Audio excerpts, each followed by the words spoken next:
Hi friends, welcome to IXMB। Very good morning to all of you. I hope आप सब अच्छे हैं and you are preparing well for your examination. तो शुरू करते हैं आज का हमारा करंट अफेयर जो कि है 16 नवंबर 2022। सो आई ऑलवेज कीप रिमाइंडिंग कि पीपीडीआर को डाउनलोड कर लो, पीडीएफ को डाउनलोड कर लो। मैं इसलिए करता हूँ so that you can revise it. आप में से जिन लोग कर रहे हो, you are reaping benefit and you are telling me कि it's working, so thank you so much for following the advice. बाकी लोग भी शुरू करके देखो, नहीं काम करेगा तो नहीं करना, but till the time it's working, please keep doing it. So yes, let's begin with the first piece of news, that is lead IT Summit 2022। तो देखो, सबसे पहले समिट के बारे में समझते हैं। ये जो समिट है ना, इसका फुल फॉर्म है the leadership group for industry transition. ठीक है। अब ये कब हुआ था?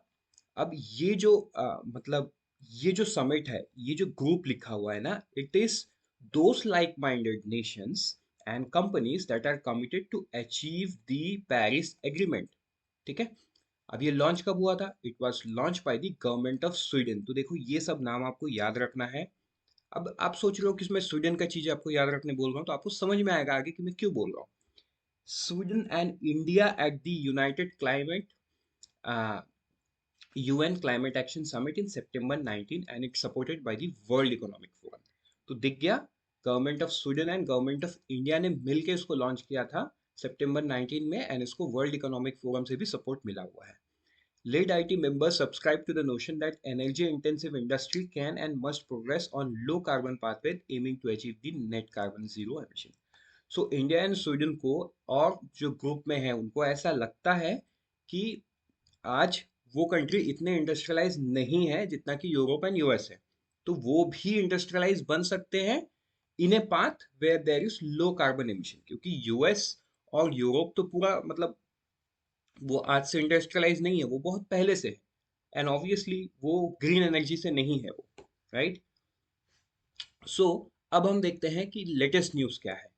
तो देखो, इसका जो समिट है 2020 का, ये इसको होस्ट किया है by India and Sweden at COP27 Sharm Al Sheikh Egypt. जो COP27 शर्म अल शेख में चल रहा है, उसमें इसको उसका समिट कराया गया। अब ये समिट क्यों हुआ? Again the same reason, to focus on the low carbon transition of the hard to abate industrial sector. अब हाईलाइट क्या है? LeadIT summit statement 2022 launched. LeadIT member re-emphasise the commitment to pursue the low carbon transition. अब आप सोच रहे हो कि ये समिट का स्टेटमेंट को लॉन्च हो गया, लेकिन सर ने तो दिया ही नहीं। तो देखो, यहाँ पे ऐसा कुछ इंपॉर्टेंट लिखा हुआ नहीं है, तो इसीलिए मैंने इसको नहीं लाया। With this, let's move forward to the next news, वो है एक्सपोर्ट इंपोर्ट डेटा। ठीक है। तो देखो, इंडिया का जो एक्सपोर्ट है ना, contract for the first time in 2 years import modulate. तो देखो, एक्सपोर्ट कॉन्ट्रैक्ट होना मतलब इट्स ऑब्वियसली नॉट गुड। एक तो हम फिस्कल डेफिसिट में ही है, हम जो एक्सपोर्ट इंपोर्ट करते हैं वो नेगेटिव में ही रहता है। जैसे कि आप देख सकते हो, हमारा एक्सपोर्ट 58.36 बिलियन है, whereas the import is 73 billion. ठीक है। लेकिन अगर हम ग्रोथ देखेंगे ना, तो देखो ये अक्टूबर 21 में, माने जो कंपैरेटिव पीरियड है पिछले साल का, ये अक्टूबर का डेटा है, वो 56.10 से 58.36 आया है। So yes, we have grown somewhere around 4% से थोड़ा ज्यादा है ये। और ये देखो आप, 65% अप्रोक्सीमेट टू 73%, ये भी बढ़ता हुआ दिख रहा है। लेकिन जो पेस है वो स्लो हुआ है, वो कॉन्ट्रैक्ट हुआ है। ठीक है। जैसा कि अगर हम की कमोडिटीज की बात करें, तो engineering goods, James and jewellery, petroleum product, organic inorganic chemical, drug and pharma, तो मतलब ये हम बहुत हैवी क्वांटिटी में एक्सपोर्ट करते हैं। Engineering goods, James and jewellery, petroleum products. तो ये हम पेट्रोलियम प्रोडक्ट्स एक्सपोर्ट करते हैं क्योंकि हमारे पास रिफाइनरी है, हम क्रूड ऑयल लाते हैं, उसके बाद हम उसके प्रोडक्ट्स को एक्सपोर्ट भी करते हैं। बहुत सारे देशों के पास कच्चा तेल है, मतलब क्रूड ऑयल है, लेकिन रिफाइनरी नहीं है।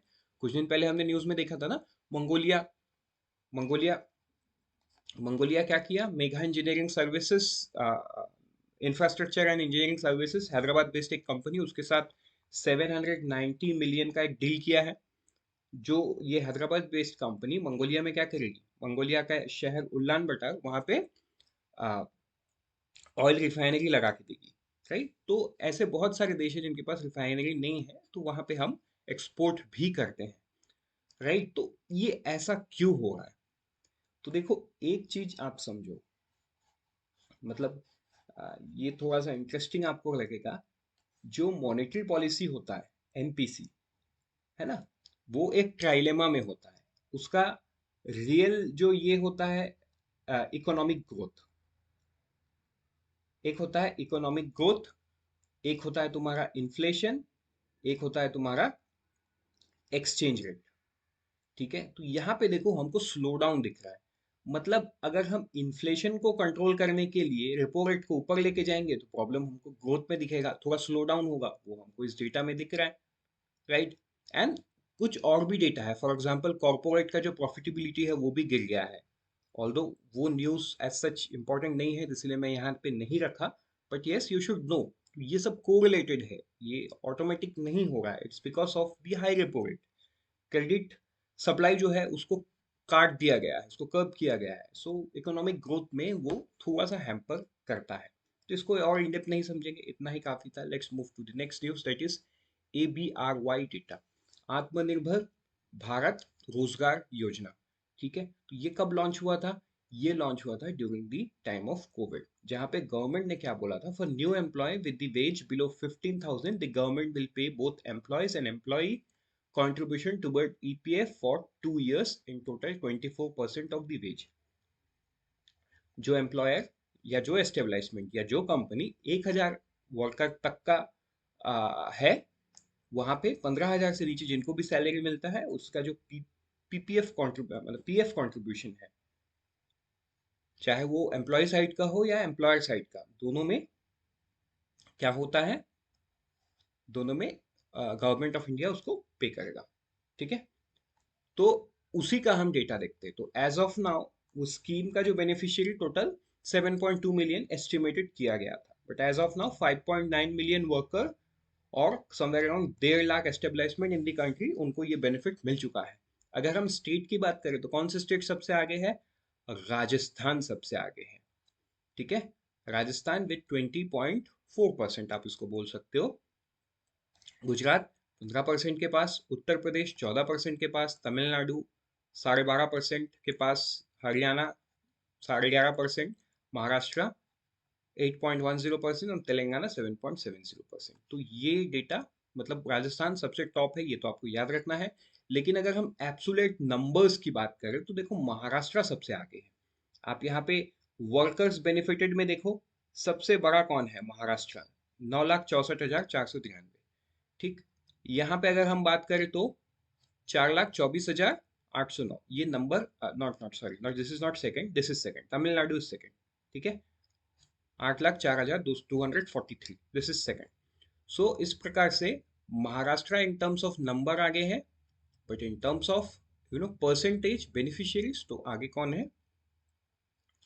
Rajasthan. So with this let's move forward to the next news, वो है पॉपुलेशन। तो देखो आपने अभी कई दिनों से न्यूज सुना होगा कि जो दुनिया का पॉपुलेशन है वो 8 बिलियन को क्रॉस कर गया है। Where we stand, right. अभी हमारा एक्चुअल डेटा आना बाकी है। हमारा जो डेटा है वो प्रोजेक्टेड ही है, क्योंकि हमारा 2021 में जनगणना जो सेंसस होना था वो कोविड की वजह से नहीं हो पाया, वो किसी भी मोमेंट पे शुरू गवर्नमेंट करवा सकती है। India's population growth is stabilising, it is an indicator of effective health policies, says UN.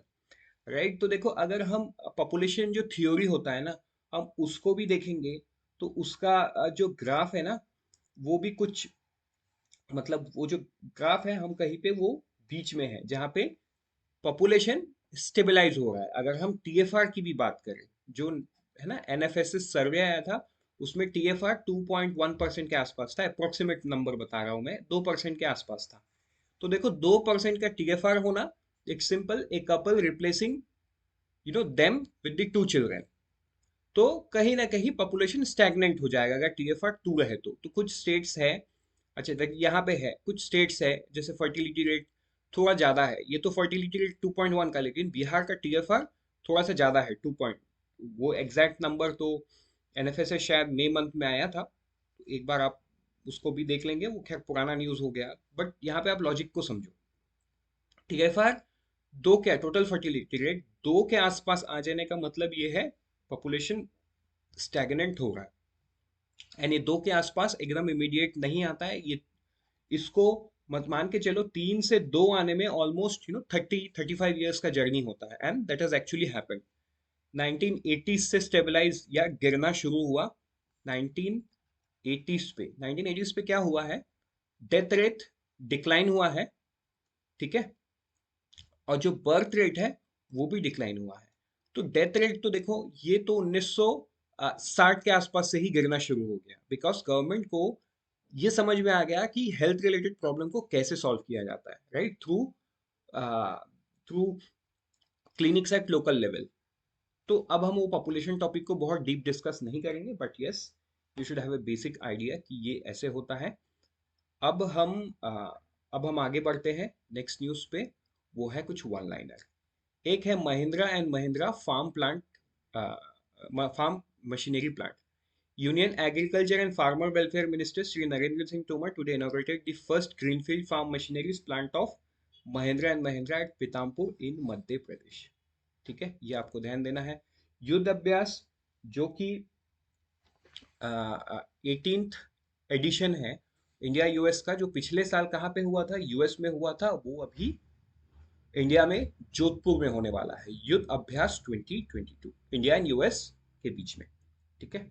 Next आता है आईएफईवी। तो देखो इंडियन एयरफोर्स भी ग्रीन मोबिलिटी की तरफ मूव कर रहा है। They have inducted A fleet of electric vehicle, in keeping with the government's initiative on introduction of green mobility. ठीक है, with this we are done for the day. Let's meet tomorrow morning once again. Till then, unfold your potential with IXMB. All the best for all the exam that you are preparing, and prepare 50% faster with IXMB.